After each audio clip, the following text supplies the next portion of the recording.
വിളിക്കുന്നു. ആര്? മാനേജർ സാബ്. എന്നെയോ? ജാനു, നീയും വാ. തുണക്കാളൊന്നും വേണ്ട, ആ പെണ്ണവിടെ കിടന്നോട്ടെ. വേഗം വാ.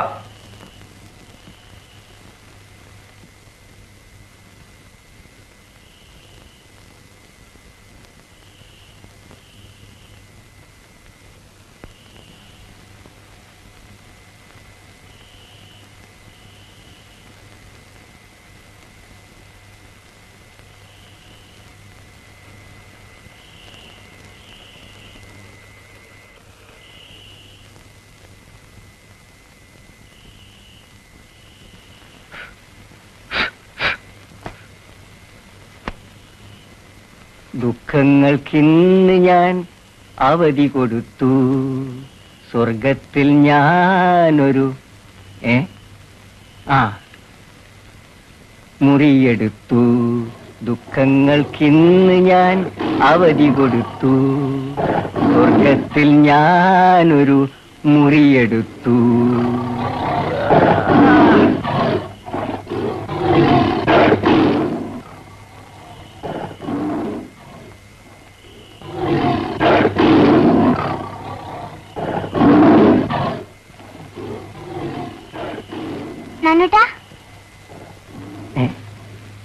ജാനു, നീ ഉറങ്ങിയില്ലേ? എനിക്ക് പേടിയാവുന്നു. എന്തു പറ്റി? ലക്ഷ്മി എടുത്തില്ലേ? ലക്ഷ്മി എടുത്ത് വിളിച്ചോണ്ടുപോയി, വന്നിട്ടില്ല. ആര് വിളിച്ചു? മാനേജർ പറഞ്ഞിട്ടൊരാള്.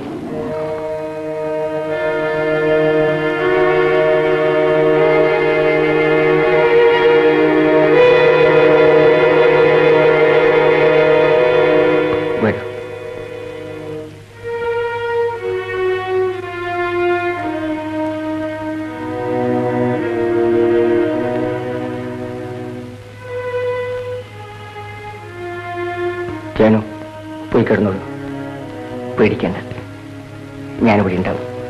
പോയിക്കോളൂ.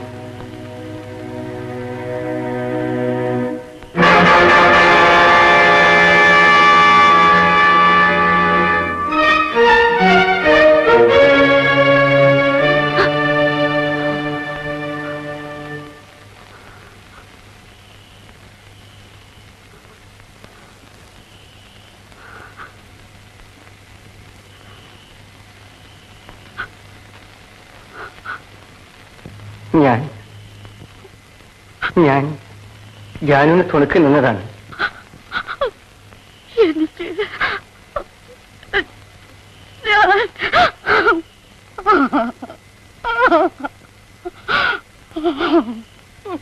പോയി കിടന്നോളൂ.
ലക്ഷ്മിയെടുത്തി,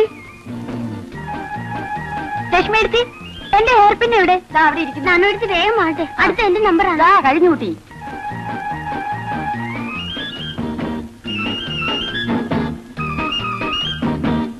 ഒരാളെ ഡ്രസ്സേക്ക് മാത്രമാണോ നിങ്ങളുടെ ജോലി? ഒന്ന് വേഗം വന്ന് സഹായിക്കുന്നുണ്ടോ? ഇതാ വരുന്നു മാനേജർ, ഒരു സെക്കൻഡ്.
അത് തിരുമണ്ട, ഇസ്തിരി ഇട്ടാ മതി.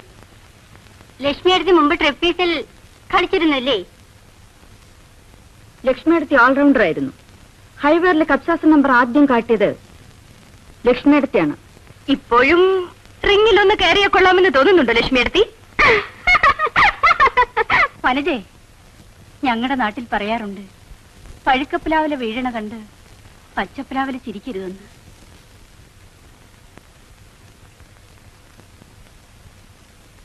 പണ്ട് മാനേജറുടെ പെറ്റായിരുന്നു എന്ന് കേട്ടിട്ടുണ്ട്. ശരിയാ? എനിക്കറിഞ്ഞൂടാ. പുതിയ പുതിയ പെൺകുട്ടികൾ വരുമ്പോൾ യമാന്മാർക്ക് പുതിയ പുതിയ പെറ്റുകൾ ഉണ്ടാവും. നമ്മളിതൊക്കെ കാണുന്നതല്ലേ?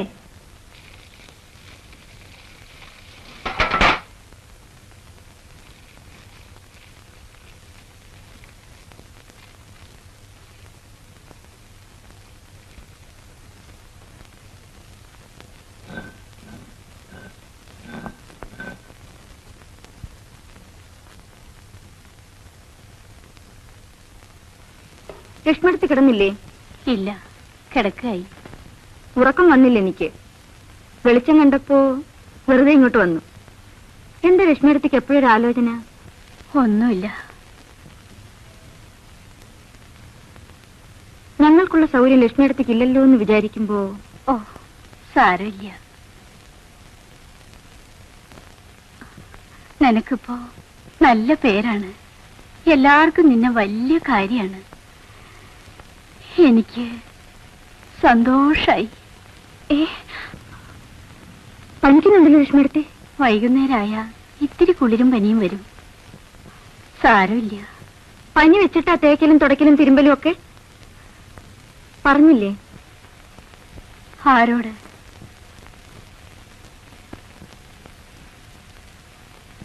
കിടന്നോളൂ. മരുന്ന് വാങ്ങിക്കണമെന്ന് ഞാൻ ചന്ദ്രേട്ടനോട് പറയാം. ലക്ഷ്മിയടുത്ത് കിടന്നോളൂ.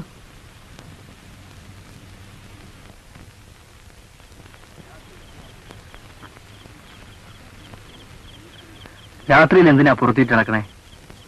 വെറുതെ ലക്ഷ്മിയടുത്തിന് അടുത്തിരുന്നു. പാവം, സുഖമില്ല, പനിയാ. എന്നിട്ടും പുലരുമ്പോ തൊട്ട് പാതിര വരെ പണിയാ. ഒന്ന് ആരോടെങ്കിലും പറയൂ? ഞാൻ ആരോട് പറയാൻ? ജാനു പറഞ്ഞാൽ ചിലപ്പോ പ്രൊപ്പറേറ്ററോ മാനേജറോ കേൾക്കും. ജാനു ഇപ്പോ ടോപ്പ് സ്റ്റാർ അല്ലേ? കളിയാക്കണ്ട. പുതിയ നോട്ടീസ് കണ്ടില്ലേ? ജാനുവിന്റെ ബ്ലോക്കല്ലേ വലുതാക്കി കൊടുത്തിരിക്കുന്നത്. ഓ, അതുകൊണ്ട് സ്റ്റാർ ആയെന്നൊന്നും എനിക്ക് തോന്നിയിട്ടില്ല. പിന്നെ ജാനു നാളെ നമുക്കൊന്ന് പുറത്തു പോവാം. പെൺകുട്ടികൾ പുറത്തു പോകാൻ പാടില്ലെന്നല്ലേ നിയമം? ഷോപ്പിങ്ങിനാണെന്ന് പറഞ്ഞാൽ മതി. 1 മണിക്കൂറിന് പുറത്തു പോകാൻ ഇതെന്താ, ജയിലാണോ? ഇത് ചോദിക്കേണ്ടത് പ്രൊപ്പറേറ്ററോടാണ്. ഇങ്ങനെ തന്നെ ചന്ദ്രേട്ടൻ ചോദിക്കണം. ഞങ്ങൾ എല്ലാവർക്കും വേണ്ടി ചോദിക്കൂ.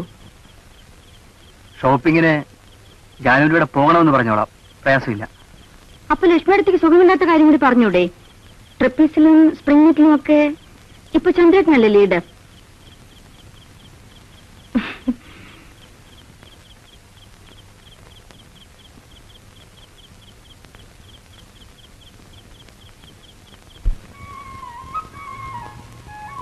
മടങ്ങണ്ടേ? ഷോപ്പിങ്ങിനെന്നും പറഞ്ഞു പോന്ന മടങ്ങി ചെല്ലുമ്പോ ബാറ്റ കൊണ്ട് കഷ്ടിച്ച് 2-3 ഡ്രസ്സായി. സ്വന്തം ആവശ്യത്തിന് പോലും തികയില്ല. മാനേജരോട് 50 രൂപ ചോദിച്ചു. സത്യത്തിൽ എന്തെങ്കിലും വാങ്ങിത്തരണമെന്ന് മോഹമുണ്ടായിരുന്നു. എനിക്കൊന്നും വേണമെന്ന് തോന്നിയിട്ട് പറഞ്ഞതല്ല. ശമ്പളക്കാര്യം പറയുമ്പോഴൊക്കെ പ്രൊപ്പറേറ്ററുടെ ആലോചനയിലുണ്ടെന്നാ മറുപടി. ഇരട്ടി ശമ്പളവും 3 കൊല്ലത്തെ കോൺട്രാക്റ്റും കൊടുത്ത വെസ്റ്റിയിൽ നിന്ന് ഭാസ്കരനെ വിളിച്ചു വരുത്തുന്നത്. അത്ര വലിയ ആളാണോ? എന്തോ എല്ലാവരും പറയുന്നുണ്ട് ഭയങ്കരനാണെന്ന്. ഡെയർ ഡബിൾ ഭാസ്കരൻ എന്നാണ് ടൈറ്റിൽ. ഞാൻ കേട്ടിട്ടില്ല. ഏതായാലും ആ നമ്പർ 1 പോക്രിയാണ്, എത്ര കേവനായാലും. കുറച്ച് പോക്കൃത്തരമുള്ളവർ വേണം നമ്മുടെ കൂട്ടത്തിലെന്ന് തോന്നും ചിലപ്പോൾ ഇവിടുത്തെ കാര്യങ്ങൾ കണ്ടാൽ. പോക്രിത്തരം വേണ്ട സ്ഥലത്തായിക്കോട്ടെ. ചന്ദ്രേട്ടൻ ഏതായാലും വരണയാളെ ഇപ്പോഴേ പേടി തുടങ്ങി. എനിക്കെന്തിനാ പേടി? ചന്ദ്രേട്ടന്റെ സ്ഥാനം പോവെന്ന്, അതല്ലേ സത്യം.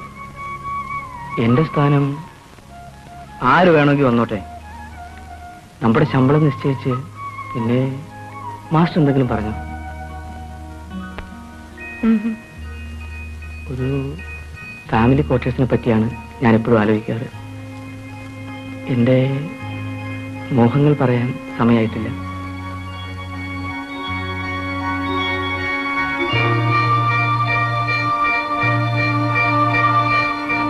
ഞാനും ഒന്നും ആലോചിക്കാറില്ല.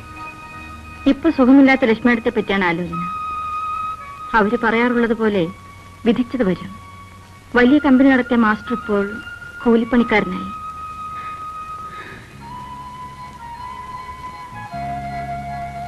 നമുക്ക് മടങ്ങാം. സമയമുണ്ട്. എന്തിന്? അടുത്ത ആഴ്ച അലവൻസ് കിട്ടുമ്പോൾ എന്തെങ്കിലും വാങ്ങിത്തരാം. എനിക്കൊന്നും വേണ്ട. ഷോപ്പിങ്ങിനെ പറ്റി വനജയ ചന്ദ്രി ചോദിച്ചാലല്ലേ. എനിക്ക് വേണ്ടത് കണ്ടുകിട്ടില്ലെന്ന് ഞാൻ പറഞ്ഞോളാം.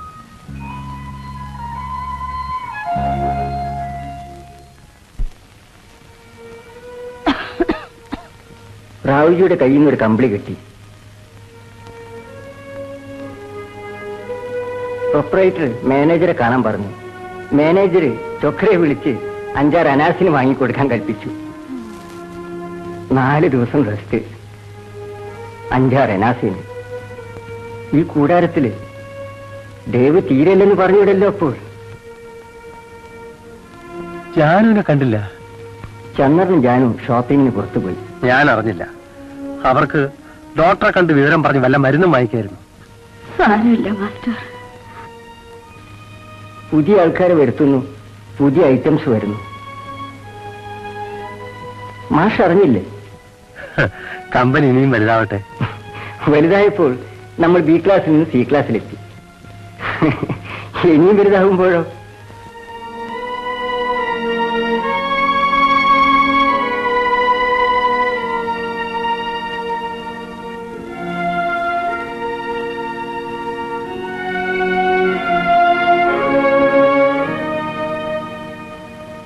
ലക്ഷ്മി, റാവുവിന്റെ അടുത്ത് ചന്ദനവും കളവും ഉണ്ട്. അത് കുറച്ച് നെറ്റിയിൽ നനച്ചിട്ട് തരട്ടെ? വേണ്ട, സാരമില്ല. നാനോട്ടും പൊയ്ക്കോളൂ. പണിയെടുക്കാതിരുന്നു എന്ന് ആളുകൾ കുറ്റം പറയണ്ട. എന്തെങ്കിലും വേണേല് ഞാൻ നാനും എടുത്ത് പറഞ്ഞയക്കാം.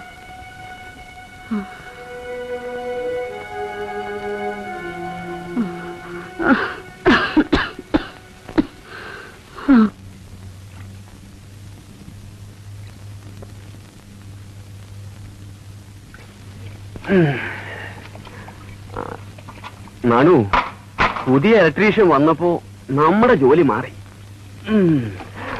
പിന്നെ ഭാസ്കരൻ വന്നിട്ടുണ്ടത്രേ.